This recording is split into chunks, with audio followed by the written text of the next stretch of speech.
Có một nơi bị chôn vùi trong lớp bụi của thời gian. Một nơi mà chính trái đất đã cẩn thận giấu đi như thể muốn giữ lại một bí mật cho riêng mình.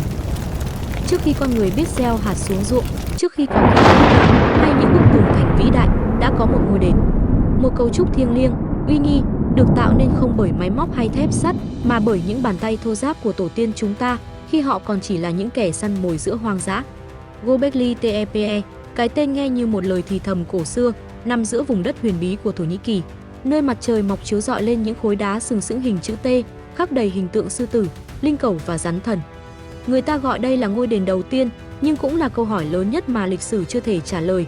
Ai đã xây nên nó khi bánh xe còn chưa được phát minh? Khi chưa có chữ viết, chưa có làng mạc, chưa có lưỡi cày hay mái nhà? Có phải những người cổ đại đã biết nhiều hơn ta tưởng? Hay có một nền văn minh nào đó đã bị xóa khỏi ký ức loài người? Chúng ta sắp bước vào một hành trình ngược về thời đại tiền sử, nơi mọi quy luật lịch sử có thể bị lật ngược. Đây không chỉ là khảo cổ, đây là cuộc truy tìm manh mối cho một bí ẩn cổ đại chưa từng được kể rõ. Göbekli Tepe, nơi thời gian khởi đầu lại. Năm 1994, giữa cái nắng gay gắt của vùng cao nguyên Anlfa, một nhà khảo cổ người Đức tên là Klaus Schmidt đi lang thang qua một ngọn đồi cằn cỗi tên là Göbekli Tepe, ngọn đồi bụng bầu. Ông không tìm gì lớn lao, chỉ là những mảnh gốm, vài dấu tích từ thời kỳ đổ đá mới. Nhưng rồi, ông cúi xuống, một mảnh đá thô nhô lên từ lòng đất. Và khi ông lấy bàn chải nhẹ nhàng phủi lớp bụi hàng thiên niên kỷ ấy, lịch sử của toàn nhân loại bắt đầu rung chuyển. Ban đầu, không ai tin ông. Một đồi đá vô danh, cách xa bất kỳ nền văn minh cổ đại nào, làm sao lại có thể che giấu một công trình gì đáng kể. Nhưng khi các lớp đất được dỡ bỏ, khi ánh mặt trời chiếu rọi vào lòng đất sâu, những khối đá cao hơn 5 mét bắt đầu lộ ra. Đứng sừng sững, vững vàng, như những người gác cổng của một thế giới đã bị lãng quên. Chúng không phải đá thường. Mỗi khối đều mang hình dáng chữ T, kỳ lạ, không giống bất kỳ ngôn ngữ nào, nhưng lại có một sự sắp đặt tinh tế đến rợn người. Trên bề mặt là những hình chạm khắc sống động, sư tử đang gầm, rắn quấn chặt, linh cẩu rình mồi, chim bay ngang bầu trời.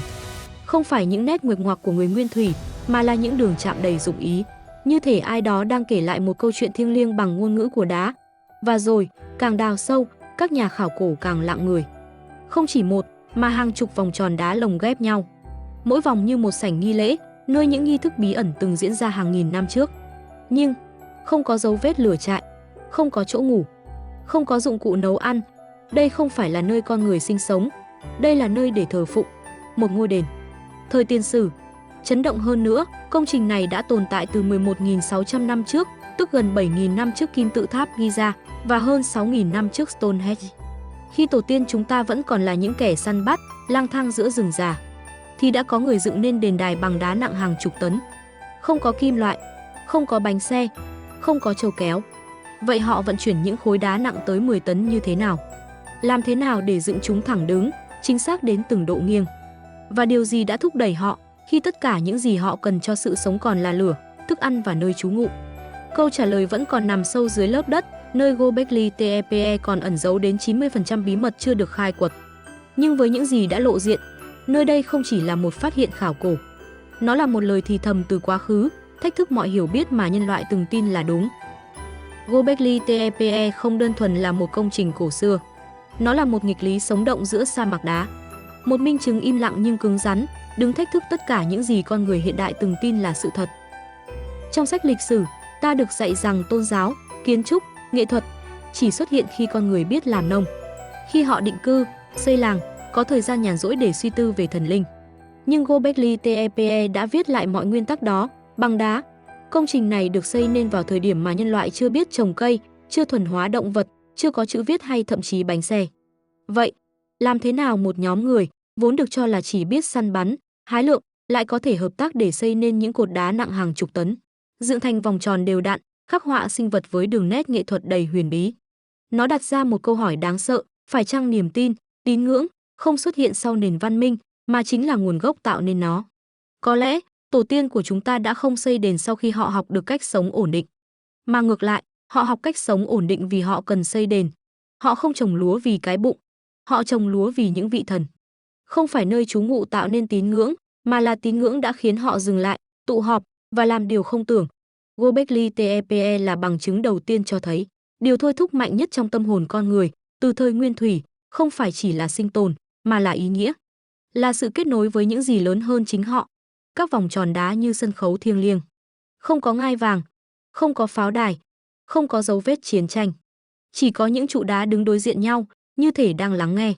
Còn ở trung tâm, hai khối đá lớn hơn hẳn, mang hình dáng con người, tay đặt trước ngực. Phải chăng, đây là những vị thần đầu tiên mà nhân loại từng tạo nên? Chúng ta không biết họ tin vào điều gì. Nhưng rõ ràng, thứ mà họ tôn thờ đủ mạnh để khiến hàng trăm người cùng dốc sức trong hàng thập kỷ, không để xây nhà, mà để dựng nên nơi trốn cho điều linh thiêng. Và rồi, sau tất cả, họ đã tự tay chôn vùi công trình ấy. Không phải do thiên tai, không phải do kẻ thù, mà chính là họ, từng lớp đất được đắp lên cẩn thận, như thể muốn bảo vệ một giấc mơ cổ đại khỏi ánh nhìn của tương lai. Tại sao? Họ sợ điều gì? Hay là biết rằng nhân loại sau này chưa sẵn sàng để hiểu? Những giả thuyết kỳ lạ và nghịch lý thời gian. Khi Göbekli Tepe xuất hiện, nó không chỉ lật đổ kiến thức khảo cổ, mà còn mở ra cánh cửa cho những giả thuyết nằm ngoài lằn ranh khoa học thông thường. Vì đôi khi lý trí không thể lý giải, thì chỉ còn lại trực giác và niềm tin. Có nhà nghiên cứu cho rằng Göbekli Tepe không phải công trình đầu tiên, mà là di tích cuối cùng còn sót lại của một nền văn minh cổ đại đã bị xóa sổ. Một nền văn minh mà loài người hiện đại không có ký ức, không tên gọi, không bản đồ. Chỉ còn đá và ký hiệu. Những khối đá chạm hình động vật không phải chỉ là trang trí. Chúng có thể là bản đồ sao, là lịch vũ trụ, là thông điệp từ những kẻ từng quan sát bầu trời như một cuốn sách mở rộng vô tận. Một nghiên cứu từng cho rằng các chạm khắc tại Göbekli Tepe mô tả một trận mưa sao băng khổng lồ, có thể là nguyên nhân dẫn đến sự kiện đại hồng thủy toàn cầu khoảng 12.000 năm trước. Và nếu điều đó là đúng, thì Göbekli Tepe có thể không chỉ là một đền thờ, mà là trạm cảnh báo thiên văn đầu tiên của loài người. Một lời nhắn gửi qua thời gian, chúng tôi đã thấy nó, và chúng tôi đã sống sót. Một giả thuyết khác, táo bạo hơn, nói rằng công trình này không được xây nên bởi người bản địa thời đồ đá, mà bởi một nhóm người đến từ nơi khác. Không phải ngoài hành tinh, nhưng có thể là tàn dư của Atlantis, hay một nền văn minh tiền sử công nghệ cao, từng hiện diện rồi biến mất như một giấc mơ bị lãng quên. Vậy họ đi đâu? Tại sao họ lại rút lui, và để lại nơi này? Và tại sao họ lại chôn vùi chính công trình của mình? Câu hỏi này dẫn tới nghịch lý lớn nhất. Nếu Göbekli Tepe là quá tiên tiến so với thời đại của nó, thì khả năng cao nó không thuộc thời đại đó. Phải chăng, chúng ta đang nhìn một mảnh vỡ thời gian, nơi quá khứ, hiện tại và tương lai giao nhau như sóng ánh sáng bị bẻ cong? Thậm chí, một số nhà thần bí học cho rằng Göbekli Tepe là một cổng năng lượng, nơi con người cổ đại kết nối với các thực thể ngoài nhận thức bình thường. Những nghi lễ từng diễn ra tại đây không chỉ mang tính tâm linh, mà là sự tương tác giữa các chiều không gian. Dù bạn tin hay không, sự tồn tại của công trình này vẫn là một lời thì thầm đầy ám ảnh rằng lịch sử nhân loại không phải là một đường thẳng, mà là một vòng xoáy. Nơi quá khứ đôi khi nằm ở phía trước ta. Điều gì đang bị che giấu? Giữa những cột đá sừng sững của Göbekli Tepe là những khoảng trống, những điều chưa nói, những dấu vết đã bị cố ý xóa mờ. Và câu hỏi lớn nhất vẫn vang vọng trong tâm trí những kẻ dám tìm hiểu tại sao một công trình vĩ đại đến vậy lại bị chôn vùi bởi chính những người tạo ra nó. Chúng ta không nói đến sự lãng quên tự nhiên hay sự phá hoại từ chiến tranh. Những tầng đất bao phủ Göbekli Tepe không phải là dấu tích thời gian, mà là dấu tích chủ ý. Như thể có ai đó, hoặc một tập thể, đã quyết định phải giấu nó đi. Phải để cho nó ngủ yên dưới lòng đất. Phải khiến nhân loại quên mất rằng nơi này từng tồn tại. Vì sao? Có phải những bí mật ở đây quá nguy hiểm nếu bị khám phá? Có phải các nghi lễ từng thực hiện tại Göbekli Tepe đã mở ra cánh cửa dẫn tới những chiều không gian mà con người không nên chạm tới? Hay có thể, chính những người dựng nên nơi này đã trải qua một biến cố, một thảm họa, một cảnh báo, một sự kiện vượt khỏi tầm hiểu biết, khiến họ phải phong ấn mọi thứ, như cách người xưa khóa lại một cuốn sách ma thuật. Một số học giả cho rằng, những bức chạm khắc kỳ dị trên các cột đá không chỉ đơn thuần là mô tả động vật, mà là biểu tượng, là ngôn ngữ mã hóa của một tri thức cổ xưa, có thể là thiên văn học, vũ trụ học, hoặc tệ hơn, là tri thức về sự hủy diệt. Hãy tưởng tượng, nếu người xưa từng chứng kiến một trận thảm họa toàn cầu, một trận đại hồng thủy, một vụ va chạm thiên thạch, hay thậm chí là sự sụp đổ của một nền văn minh cổ, thì họ sẽ ghi lại nó như thế nào? Không có giấy, không có máy tính, không có video. Họ chỉ có đá, và họ đã khắc lên đá, như những lời cảnh báo gửi cho hậu thế. Nhưng nếu hậu thế không đủ hiểu biết để đọc những lời ấy thì sao? Chúng sẽ trở thành những biểu tượng kỳ lạ, vô nghĩa. Và nếu chúng chứa đựng sự thật có thể làm sụp đổ cả nền tảng lịch sử loài người, thì liệu những kẻ nắm quyền có sẵn sàng để công bố nó không? Có một sự thật đáng sợ, tính đến nay, Chỉ khoảng 10% diện tích của Göbekli Tepe được khai quật. Còn lại 90% vẫn nằm im dưới lòng đất, vẫn chưa được động đến. Vì lý do gì? Thiếu kinh phí, thiếu thời gian, hay vì có điều gì đó đang bị cố tình giữ kín. Chúng ta đang bước đi trên mặt đất, mà ngay bên dưới có thể là câu trả lời cho toàn bộ quá khứ của loài người. Nhưng nếu mở nó ra, liệu ta đã sẵn sàng để đối mặt? Chúng ta vẫn đang đứng trước Göbekli Tepe, như những đứa trẻ nhìn vào một cánh cửa cổ xưa chưa ai dám mở. Mỗi mảnh đá là một chữ cái, mỗi hình khắc là một lời thì thầm của tổ tiên.